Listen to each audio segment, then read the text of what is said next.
Hola amigos, la historia que quiero contar hoy comienza en un periodo muy lejano, unos 400.000 años atrás. En esa época se sitúa la llegada de los Anunnaki a la Tierra tras un largo periodo lejos de ella. Habían llegado hacía 200 millones de años como dinosaurios y desaparecieron hace unos 65 millones de años. Pues bien, la historia que voy a narrar fue escrita en tablillas de arcilla miles de años atrás. Tablillas que sobrevivieron al diluvio. Los mismos sumerios reconocieron que sus historias narradas habían formado parte de una historia pasada muy antigua, anterior al diluvio. En muchas tablillas aparecen los planes de acción del jefe de los Anunnaki, Enlil, planes que debían ser ejecutados por los Anunnaki aquí en la Tierra, escritos que se debían conservar hasta el final de los tiempos. Pues bien, vamos a ese principio, el momento en el que los Anunnaki deciden venir a nuestro planeta 400.000 años atrás. Y entre otras cosas, crear genéticamente cuerpos de apariencia humana que habitarían aquí, y no solo de apariencia humana. Hasta llegar hasta ese punto, crearon genéticamente cuerpos muy diferentes. En los tiempos previos, la morada de los Anunnaki estaba en Nibiru, un planeta con exuberante vegetación y con todo tipo de vida, tanto en el agua como en la tierra. Un planeta en el que se produjeron muchas rivalidades entre los Anunnaki por el gobierno de las diferentes regiones del planeta, porque cada región disponía de un rey, pero había un rey principal llamado Enlil. El trono de Enlil fue disputado por Enki, que también era rey de una de las regiones. Pero en esta batalla, Enki perdió y fue exiliado de Nibiru. La historia comienza en este punto en el que el exiliado Enki sale en su nave de Nibiru con destino a la Tierra. El texto dice así: hacia la Tierra puso rumbo, hacia las regiones prohibidas se encaminó. En Nibiru el exilio era seguro, y aunque había riesgos en su viaje, la gloria eterna era la recompensa a su éxito. Como un águila, Enki subió al cielo y Nibiru era como una bola suspendida en el vacío. La siguiente vez que miró, Nibiru había desaparecido. Cuando llegó a la Tierra, observó que su esfera era más pequeña que la de Nibiru y su atmósfera más delgada, y en ella se arremolinaban nubes. Con destreza, Enki dirigió la nave hacia abajo y lanzó el rayo que penetra para detectar las interioridades de la Tierra. Pero quedó completamente cautivo en la malla, en la red de la Tierra, y su nave se movió cada vez más rápido. Cuando consiguió estabilizarla, se posó en el mar y se puso un traje de pez. Abrió la puerta de la nave. No había sonidos, ni nadie que le ofreciera la bienvenida. Estaba solo en un planeta extraño, quizás exiliado para siempre de Nibiru. En la distancia había colinas y también mucha vegetación. El lugar era como un huerto y los árboles estaban cargados de frutos. Pero el resplandor del exterior era cegador. Los rayos del sol le abrumaban. Caminó evitando esos rayos y analizando la calidad del agua. Había anochecido cuando regresó a la nave. Le sorprendió la brevedad del día y se puso a contemplar la luna.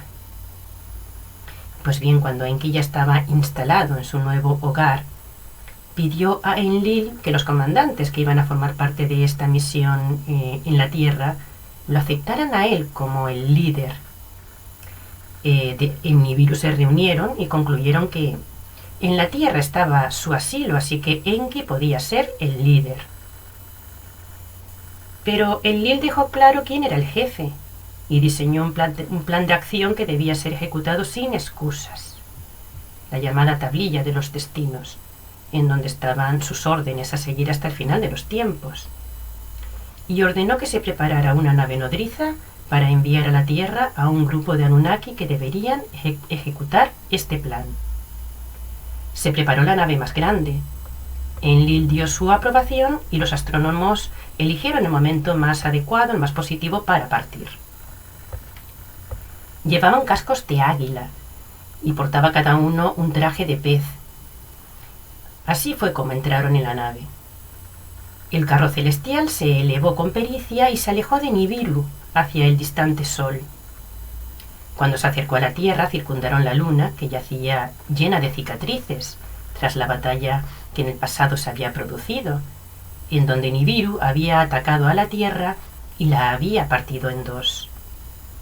Un lado era el cinturón de asteroides y el otro lado nuestro actual planeta, que había sido desviado a una nueva órbita en donde está ahora.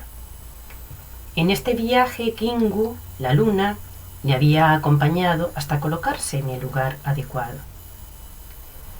Pues bien, la nave Anunnaki estaba compuesta de científicos y de ingenieros, y llegaron a la Tierra, posándose también en el mar. Buscaron a través de sus computadoras la señal de la baliza de Enki y la encontraron donde un océano tocaba tierra. En el intercomunicador se oyó una voz que decía: «Sed bienvenidos a la Tierra». Un feliz y emocionado Enki les daba la bienvenida. Entonces los tripulantes se pusieron los trajes de peces y se abrió una compuerta por la que descendieron al agua. El fondo estaba más hondo de lo que se esperaba. Después sus pies tocaron tierra firme. Enki, emocionado, les dijo: «Bienvenidos a un planeta diferente. Aquí en la Tierra yo soy el comandante». Al día siguiente a cada uno se le asignó una tarea, con el objetivo de levantar un campamento en el que vivirían, un centro de control, un centro de mando. Estuvieron trabajando duramente durante 6 días. Y el 7º día, Enki dijo: «Hemos emprendido un peligroso camino desde Nibiru y hemos llegado a la Tierra sin novedad. También hemos establecido un campamento.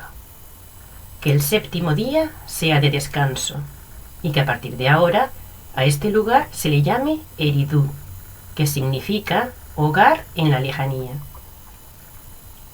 Que se mantenga una promesa, que yo sea declarado comandante de Eridu». Los siguientes días fueron duros. Se dedicaron a buscar metales, pues los necesitaban, sobre todo oro. Y el Anunnaki astrónomo estaba fascinado con la Luna. Llamó mes a su ciclo y año a la vuelta que la Tierra daba alrededor del Sol.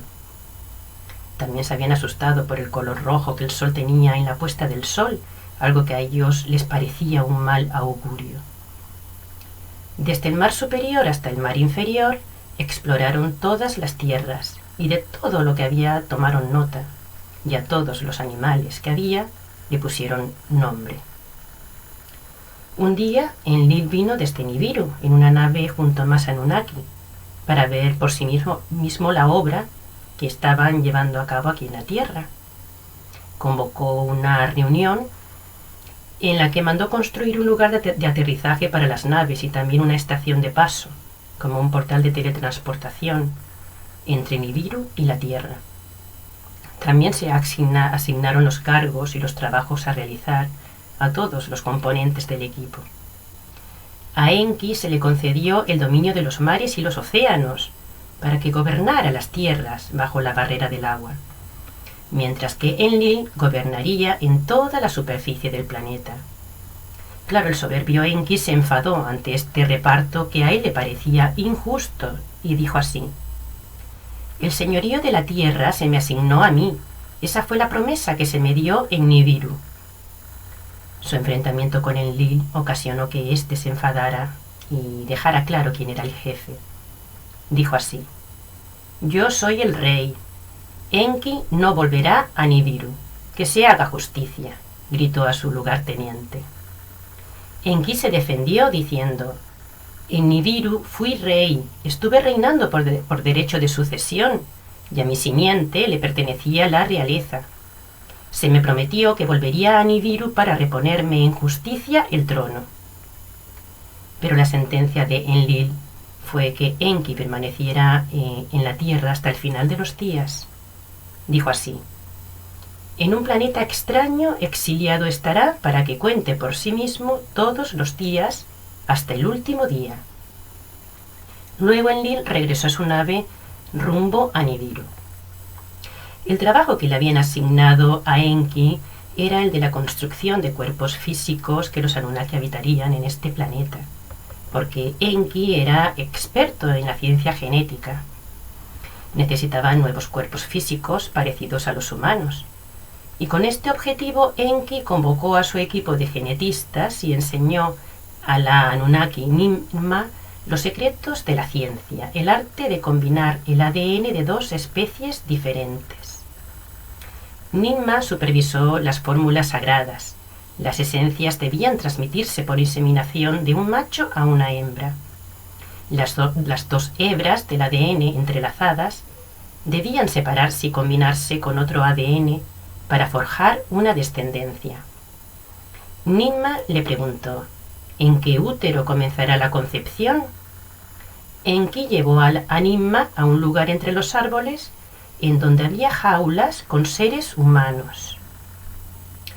Las órdenes de Enki fueron las siguientes: que un varón Anunnaki fecunde a una hembra humana, que nazca una descendencia por combinación. Ninmah trabajó en el proyecto y al cabo del tiempo le dijo a Enki: lo hemos intentado, pero ha habido fallos. No hubo concepción, no hubo parto. Hay que encontrar otra forma de combinar las dos hebras de las esencias. Se tiene que configurar para que reciba nuestra esencia de forma gradual. Ninmah preparó la mezcla y lo puso con mucho cuidado en el óvulo de una hembra humana. Y con la simiente Anunnaki fecundó el óvulo. El tiempo previsto se cumplió y a la mujer se le extrajo lo que había concebido. Era un ser vivo. Enki exclamó: ¡lo conseguimos! Ninmah sostenía entre sus manos al recién nacido, pero no estaba satisfecha. La criatura tenía pelos por todas partes. Dejaron que la humana cuidara del recién nacido y que fuera por ella amamantado. Pero el niño de la tierra no era a imagen y semejanza Anunnaki. Sus manos no se adaptaban a las herramientas y no emitía más que gruñidos. «Tenemos que volver a intentarlo», dijo Enki.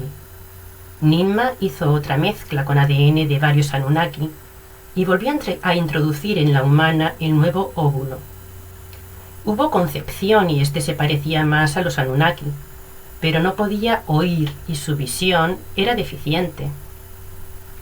En los siguientes intentos les nació un niño con los pies paralizados, otro al que le temblaban las manos, otro que no tenía pulmones o tenía las extremidades demasiado cortas. Valoraron hacer un cambio y usaron útero Anunnaki en vez de un útero humano para que fuera realmente a su imagen y semejanza. A la mezcla le añadieron oro y cobre, con la esencia vital extraída de la sangre de Enki. El óvulo fertilizado fue colocado en el útero de Ninmah y hubo concepción. Cuando el niño nació, fue llamado Adán y sería considerado un molde o un modelo a seguir y tratado como un primogénito. Enki había adquirido una vestimenta humana nueva, porque ese cuerpo, el cuerpo de Adán, lo iba a habitar él en este planeta y convertirse en el primer hombre Anunnaki. Se escogieron a varias hembras también para que sus úteros concibieran nuevos cuerpos, hembras Anunnaki, pero esos cuerpos no eran capaces de reproducirse por sí solos. Estos primeros seres de apariencia humana eran gigantes y también híbridos, mitad humanos y mitad animales, seres que habitaron nuestro planeta durante miles de años. Pero no eran exactamente a la imagen y semejanza de Enlil, por lo que éste, en un momento determinado, decidió dividir a Adán en dos y crear así una nueva raza que realmente sería a su imagen y semejanza. Porque la única manera que tenían de hacerlo era dividiendo a Adán en dos y colocando en el útero de Lilith la simiente de Adán.